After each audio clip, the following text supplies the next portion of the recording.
All right, who's ready for more integration by parts? Here's the last problem we just did. We just did the integral of e to the x sine of x dx.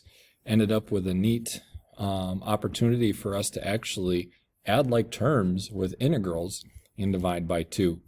So this is where I'm at right now. This is the question I'm curious about. What other functions don't we have antiderivatives for? I think about, trig functions especially. We know what the antiderivatives sine, cosine are. We use substitution to figure out the antiderivative of tangent. However, our inverse trig functions, such as the arc sine of x, is one that we don't have an antiderivative for yet. Okay? Same with arc cosine, arc tangent. So let's see if we can't figure out this arc sine of x dx integral first. Okay, integration by parts. We need to pick our u and our dv. So, thoughts. There's only one thing in here. Well, I guess two. Arc sine of x and the dx. We know the dx goes there. But where should arc sine go? Should it go in the u or should it go in the dv? Like we've seen before already, we're trying to find the antiderivative of the arc sine of x. So we can't put it in dv because then we'd need to know the antiderivative of it. So arc sine has to go there. And dv is just going to be dx. So what is the derivative of the arc sine? The derivative of the arc sine is 1 over the square root of 1 minus x squared. Now, it does look a little bit more complicated, but it's going to work out here. If dv equals dx, then v just equals x. The antiderivative of dx is dx. Let's lay this thing out. The integral of the arc sine of x dx, u times v, x arc sine of x, minus the integral of v du. Oop, I forgot my dx when I differentiated. So it is 1 over the square root of 1 minus x squared dx times x, which I'll just write as x over the square root of 1 minus x squared dx. So now we have to look at this and we have to ask ourselves, is this an easier integral to do? And when I look at this, this should look familiar to you. We've done a lot of integrals that look like that. And what technique, what strategy did we use for integrals that look like that? Okay, I hope you're thinking substitution. Okay, we have a composite function. 1 minus x squared is in the square root function in the denominator. So what happens if we let u equal 1 minus x squared? Okay. Now, don't get this confused with integration by parts. This is just a normal substitution. Well, we need to solve for dx. So let's say du dx equals negative 2x. So dx equals du over negative 2x. Is that going to work out well for us? Well, when we do substitution, this is going to be x over the square root of u times du over negative 2x. And we should see that the x's are going to cancel out. This is going to work out great for us. Okay. So this is going to be x arc sine of x minus integral x over the square root of u times du over negative 2x. Let me move this to a new page.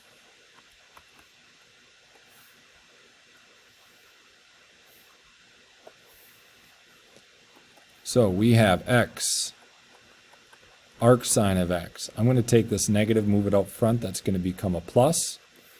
My x's are going to cancel. I have 1 over the square root of u, which I'll think about as u to the negative 1/2 du. So we have x arc sine of x plus, all right, antiderivative here, add 1, that's going to put that at a 1/2. I'm going to need a 2 in front, let me check, bring the 1/2 down, that cancels u to the negative 1/2, looks good, plus c. So we have x arc sine of x plus 2, what was u? 1 minus x squared. So the square root of 1 minus x squared plus c. We just found our antiderivative, and it's complicated looking. That's okay. I'm thankful that we had integration by parts to figure this out, but we also had to couple it with just a normal substitution later. So we will see as you guys work on different integration by parts that there are going to be times where you're going to have to use a normal substitution like we're used to, along with an integration by parts, which is what we're working on now. And with those two techniques together, you'll be able to solve some of these. I suggest adding this into your derivative antiderivative rulebook. I would also suggest on your own that you find those two. All right, let's do one more, and if you've already spotted it, the difference on this one is we're going to do a definite integral. So we're going to find an area here from 0 to pi of x squared sine of 4x dx.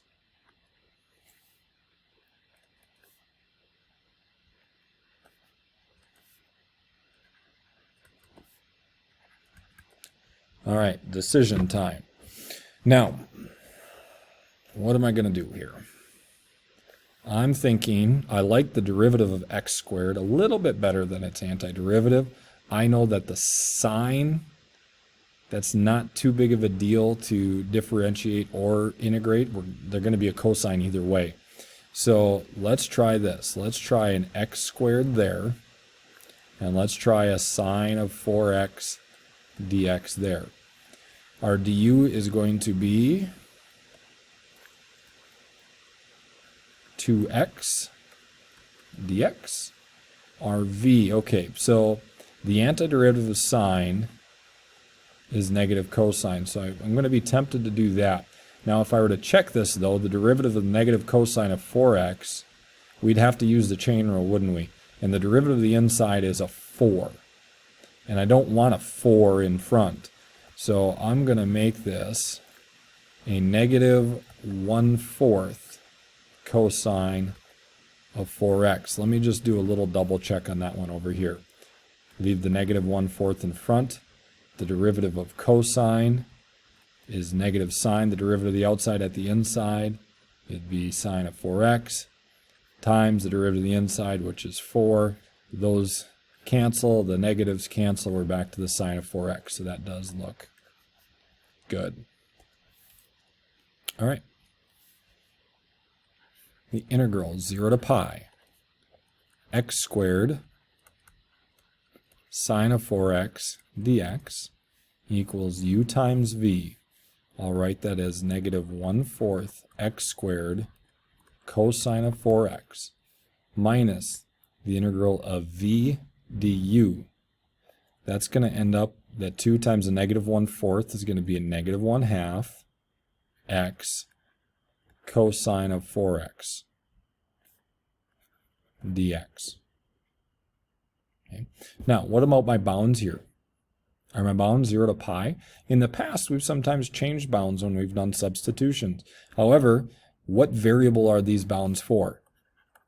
They're for x's. Did we change the variable to something different? No, we didn't. So this stayed the same as x bounds. This is from 0 to pi. But we also took the antiderivative there, so that's going to have to be 0 to pi as well. Now this part I can evaluate. Let's substitute in our pi. Negative 1/4 pi squared cosine of 4 pi. Cosine of 4 pi, that would just be 1. That's back to our standard position on our unit circle. So that's just a 1. Now we've got to work on this part. Let's write this as a plus 1/2 integral from 0 to pi of x cosine of 4x dx. Now, we've seen before where the sine and cosines are cyclic and they just rotate back to itself. However, we're not going to get back to ourselves here because this started with an x squared and this is an x. So I can't think like, oh, if I do it again, I'll be back to where I was, and I can add or subtract it over and solve it that way. However, I'm okay with that because I've noticed that this has gotten simpler. It's gone from an x squared to an x, which makes me think if I repeat this process again, what's going to happen? This x is going to reduce down to just being gone, right? We've gone from an x squared to an x. If I do it again, I have a hunch that that x is going to disappear out of there. So let's do integration by parts again. This time we're going to let u equal the x. We're going to let dv equal the cosine of 4x dx. du equals 1 dx. That's where I said it's going to drop out.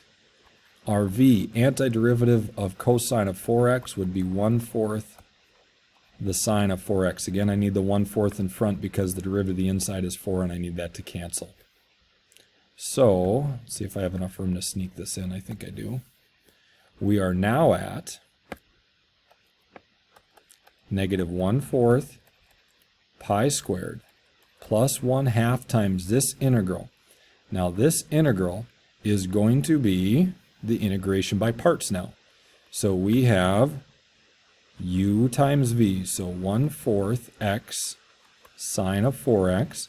Now remember, we need to evaluate that from 0 to pi, okay, minus the integral of v du, which is 1/4 sine of 4x dx. That's from 0 to pi. We're getting there. Okay. Looking at my time limit, I got 3 minutes to finish this one up. I think we can do it. Here we go. This is negative 1/4. Better make sure that looks like a 4, not a 7. Pi squared plus 1/2 times. This I can evaluate. This is 1/4 pi times the sine of 4 pi. So 1/4 pi sine of 4 pi. However, the sine of 4 pi is 0. That term is actually gone. Okay, minus 1/4 times 0 times the sine of 0. That's totally gone as well. So we just have minus, I'm going to bring this 1/4 in front, the integral from 0 to pi of the sine of 4x dx. Now we're at an antiderivative that I know we can just do.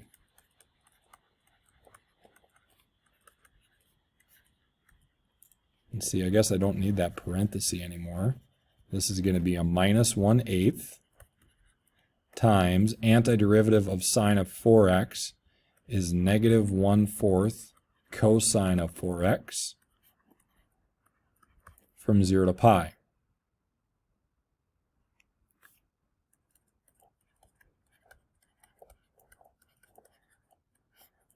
So, put in my pi. Negative 1/4 cosine of 4 pi. Cosine of 4 pi is just 1. So that's a negative 1/4. Minus, fundamental theorem of calculus, I got to put that 0 in. So it's going to end up being a plus 1/4 cosine of 4 times 0, which is 0. And that is, cosine of 0 is just 1.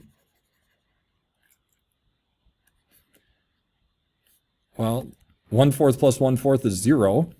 Okay, so minus 1/8 times 0 is 0. I have a negative 1/4 pi squared. There we go. Now, I'm curious as if this is correct. Okay, so let's see if I can very quickly get to Desmos. I'm going to type in the definite integral from 0 to pi of x squared sine of 4x dx.